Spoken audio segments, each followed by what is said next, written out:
इस बुलेटिन के प्रस्तुत करता है टारगेट आईएएस कोचिंग। आपकी सफलता ही हमारा लक्ष्य।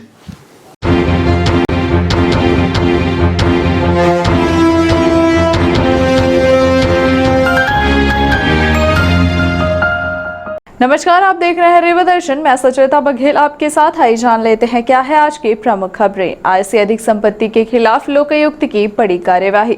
दिग्विजय सरकार की याद दिला रही है वर्तमान की बिजली व्यवस्था। अनुसूचित जाति एवं जनजाति अत्याचार निवारण अधिनियम 1995 के तहत सलाहकार समिति की बैठक संपन्न और वैक्सीनेशन कराने लोगों का उमड़ा हुजूम। वैक्सीन के लिए की जा रही बड़ी जद्दोजहद। आइए अब नजर डालते हैं इन खबरों पर विस्तार से।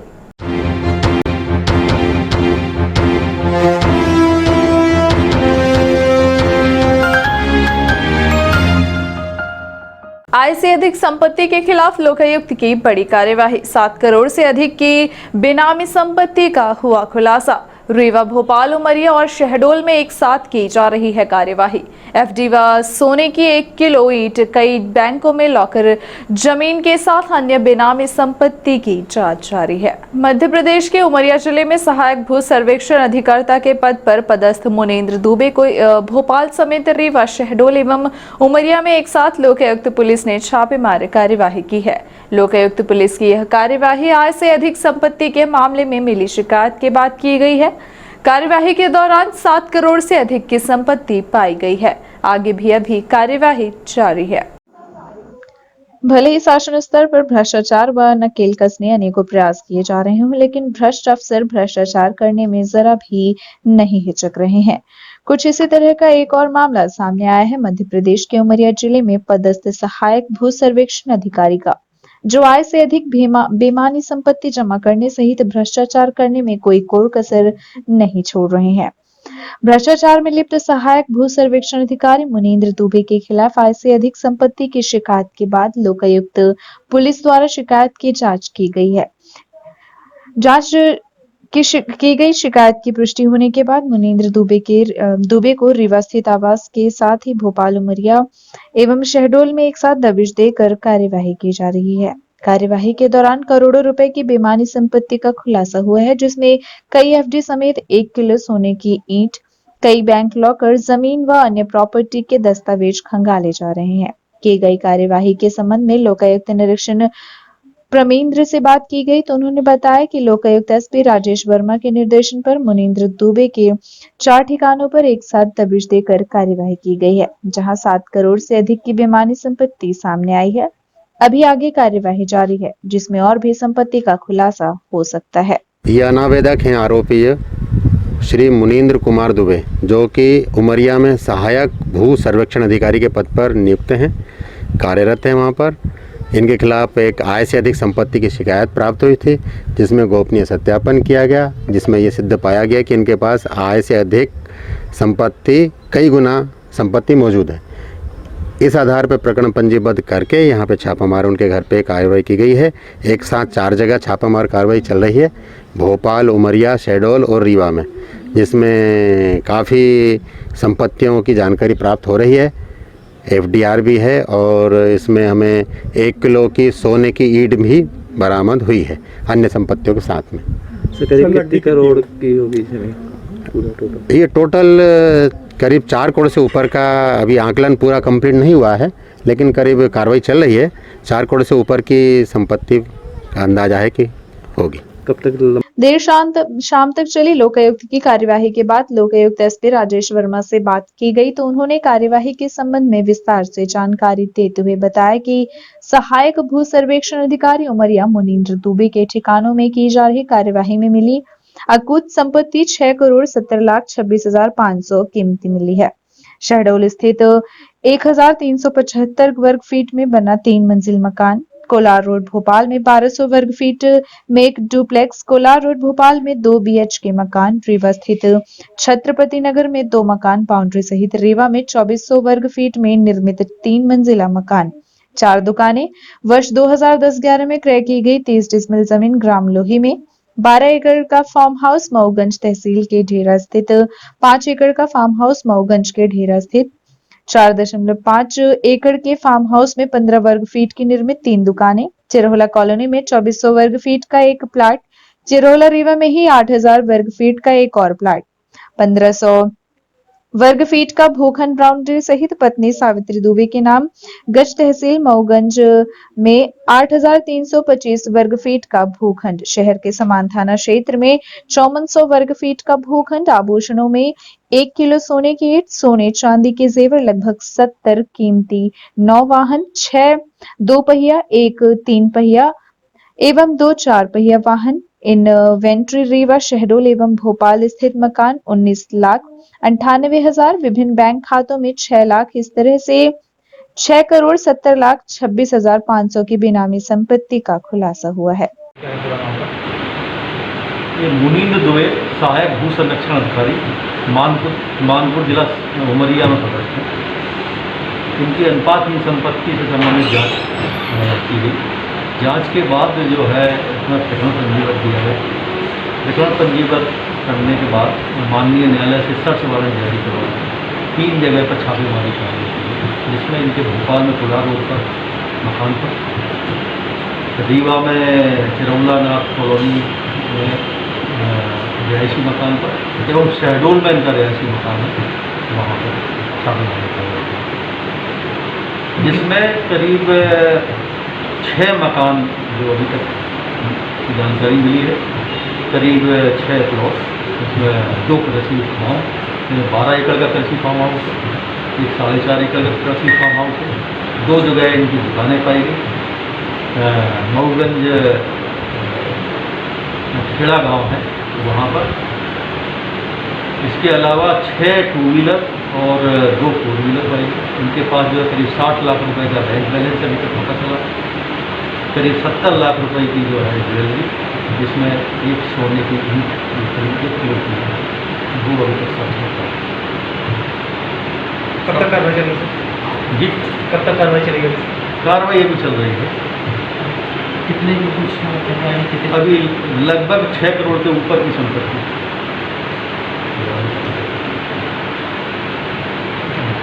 दिग्विजय सरकार की याद दिला रही है वर्तमान की बिजली व्यवस्था। बिजली विभाग की मनमानी व तानाशाही से जिले भर के लोग हलाकान। जिले भर के लोग बिजली विभाग की लाचार व्यवस्था व तानाशाही से हलाकान है व परेशान है। इतना ही नहीं, वर्तमान में जो बिजली विभाग की व्यवस्था देखी जा रही है वह कांग्रेस व दिग्विजय सिंह सरकार की याद को ताज़ा कर रही है। जिले भर में अघोषित कटौती के साथ साथ बिजली विभाग में तार केबल समेत अन्य उपकरणों की कमी देखी जा रही है, जिसकी वजह से मेंटेनेंस का कार्य हो पाने में अनेकों कठिनाइयों का सामना करना पड़ रहा है, जिसका खामियाजा आम उपभोक्ता को भुगतना पड़ रहा है। वैसे तो यही हाल पूरे जिले भर का है, लेकिन आज हम बात कर रहे हैं रीवा जिले के तराई क्षेत्र त्योथर तहसील का, जहां की अघोषित विद्युत कटौती समेत बिजली विभाग की अन्य समस्याओं से लोग पूरी तरह से परेशान हैं।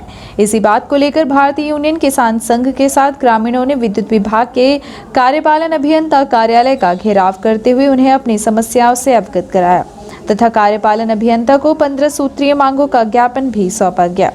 वहीं लोगों द्वारा लगातार हो रही विद्युत कटौती को 17 साल पीछे से जोड़कर देखना शुरू कर दिया गया है और लोग साफ कह रहे हैं कि दिग्विजय सिंह सरकार की जो 17 वर्ष पूर्व बिजली व्यवस्था थी वही वर्तमान में देखी जा रही है, जिसके चलते आम जनता में आक्रोश भी व्याप्त है।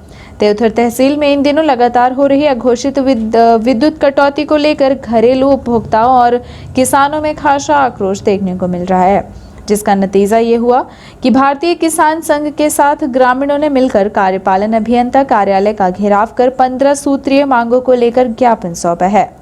वहीं लोगों का कहना है कि वर्तमान समय में लगातार हो रही अघोषित विद्युत कटौती और वोल्टेज की समस्या विगत 17 वर्ष पूर्व दिग्विजय सिंह सरकार में हुआ करती थी, जिसके बाद शिवराज सरकार ने घरेलू उपभोक्ताओं को 24 घंटे तथा किसानों के 10 घंटे बिजली देने का वादा किया और काफी हद तक लोगों को इसका फायदा भी मिला, लेकिन वर्तमान की व्यवस्था लोगों की नींद हराम कर रही है।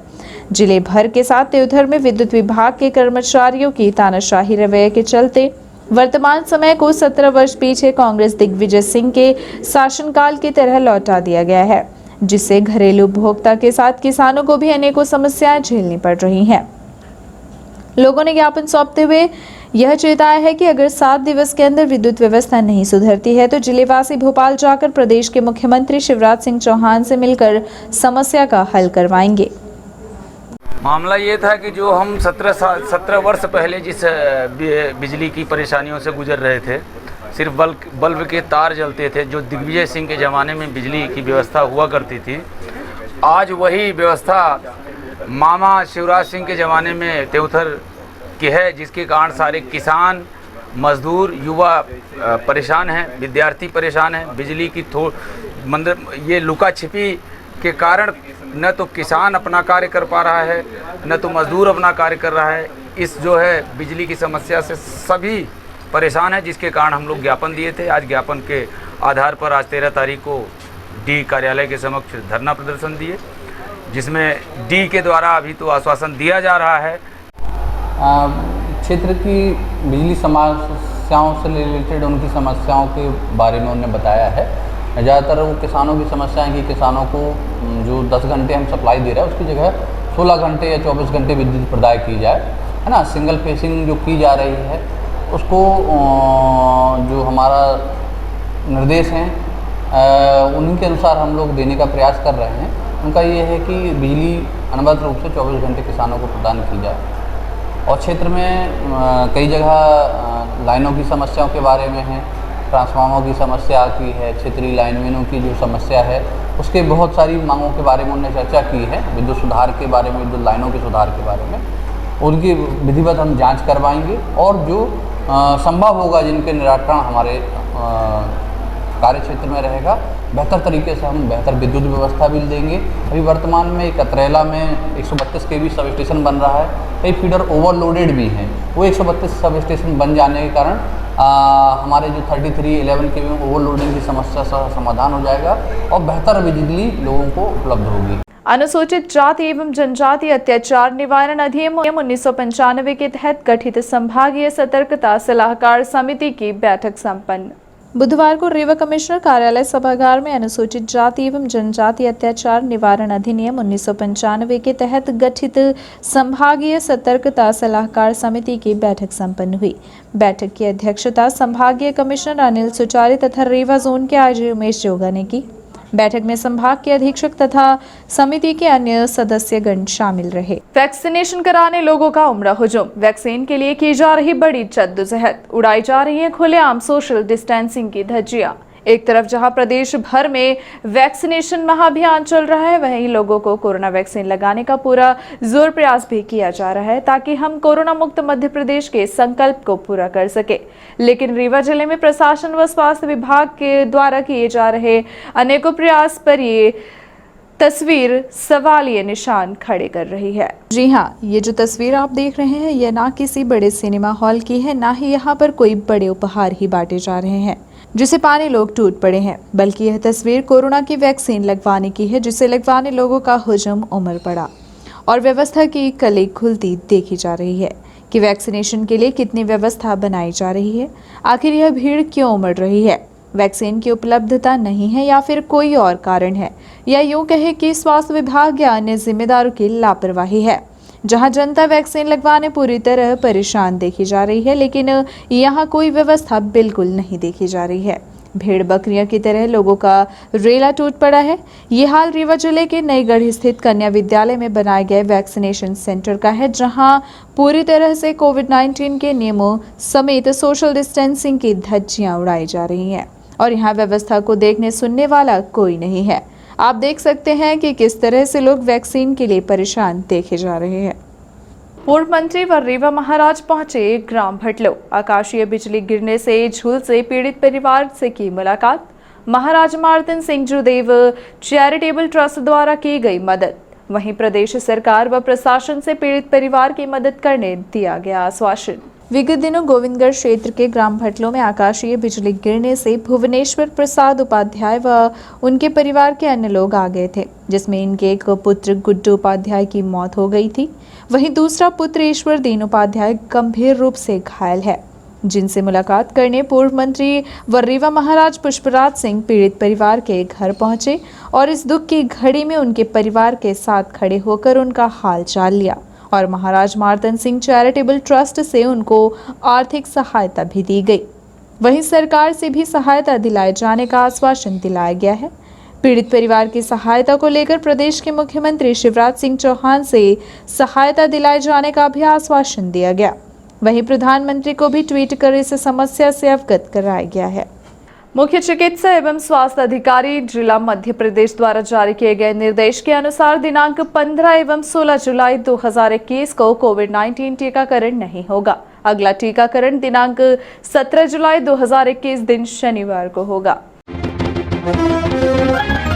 रीवा में जल्द शुरू होगी हवाई सेवा। पूर्व मंत्री व रीवा विधायक राजेंद्र शुक्ल ने इस संबंध में उड्डयन मंत्री ज्योतिरादित्य सिंधिया से की सौजन्य मुलाकात। मध्य प्रदेश के वरिष्ठ विधायक व पूर्व मंत्री रीवा राजेंद्र शुक्ल भारत सरकार के नवनियुक्त नागरिक उड्डयन मंत्री ज्योतिरादित्य सिंधिया से सौजन्य उन्हें भेंट स्वरूप रीवा व्हाइट टाइगर सफारी की कॉफी टेबल बुक एवं रीवा के विश्व स्तरीय सोलर पावर प्लांट का प्रतीक चिन्ह सौंपते हुए उन्हें नवीन दायित्व के लिए बधाई एवं शुभकामनाएं दी हैं तथा मध्य प्रदेश के संभागीय मुख्यालय रीवा में लो कॉस्ट एयरपोर्ट एवं इंदौर भोपाल से रीवा के लिए हवाई सेवाओं की स्वीकृति का आग्रह किया। पूर्व मंत्री व रीवा विधायक राजेंद्र शुक्ल नई दिल्ली में भारत सरकार के नवनियुक्त नागरिक उड्डयन मंत्री ज्योतिरादित्य सिंधिया से मुलाकात कर उन्हें हार्दिक शुभकामनाएं दी तथा रीवा के सुप्रसिद्ध व्हाइट टाइगर जू की कॉफी टेबल एवं विश्व स्तरीय सोलर प्लांट रीवा का प्रतीक चिन्ह सौंपा गया है। इस दौरान श्री शुक्ल ने विंध्य क्षेत्र के संभागीय मुख्यालय रीवा में उड़ान योजना अंतर्गत लो कॉस्ट एयरपोर्ट स्वीकृत किए जाने समेत इस मार्ग पर हवाई सेवा प्रारंभ करने समेत विभागीय प्रगति से उड्डयन मंत्री श्री सिंधिया को अवगत कराया। श्री शुक्ल ने कहा कि विंध्य क्षेत्र में विगत वर्षों पर्यटन, खनिज संपदा, औद्योगिक एवं कृषि विकास को लेकर उल्लेखनीय कार्य हुए हैं, जिसके कारण क्षेत्र का आर्थिक विकास भी हुआ है और आम आदमी की औसत आय और व्यय क्षमता में वृद्धि हुई है, जिसके कारण रीवा में हवाई सेवाओं के विस्तार की अपार संभावनाएं हैं। इन्हीं कारणों से रीवा शहर को नागरिक उड्डयन मंत्रालय द्वारा उड़ान योजना में शामिल करते हुए रीजनल कनेक्टिविटी स्कीम अंतर्गत लो कॉस्ट एयरपोर्ट विकसित करने हेतु सैद्धांतिक सहमति प्रदान की गई। इस दिशा में निजी निवेशकों द्वारा रीवा भोपाल एवं रीवा इंदौर हवाई सेवा प्रारंभ करने की रुचि दिखाई गई है एवं मंत्रालय को प्रस्ताव भी प्रस्तुत किए गए हैं। पूर्व मंत्री श्री शुक्ल ने उड्डयन मंत्री से शीघ्र एयरपोर्ट एवं रीवा के लिए नई उड़ानों की स्वीकृति दिए जाने का आग्रह करते हुए आश्वस्त किया है कि यदि रीवा में हवाई सेवाएं विकसित की जाती है तो यह न केवल क्षेत्र के विकास में सहायक होगी, बल्कि इस रूट पर हवाई सेवाएं प्रारंभ करने वाले निवेशकों को भी आर्थिक लाभ मिलेगा। पूर्व मंत्री श्री शुक्ल की मांग पर नवनियुक्त उड्डयन मंत्री श्री सिंधिया ने इस कार्य को गति प्रदान करते हुए शीघ्र इस क्षेत्र में हवाई सेवाएं विकसित किए जाने का आश्वासन दिया है तथा रीवा के लिए इंदौर और भोपाल से 72 सीटर विमान की स्वीकृति प्रदान करने की भी सहमति दी गई है। ये थी आज की प्रमुख खबरें। आगे की खबरों के लिए बने रहे रेवा दर्शन के साथ। दीजिए हमें इजाजत। नमस्कार।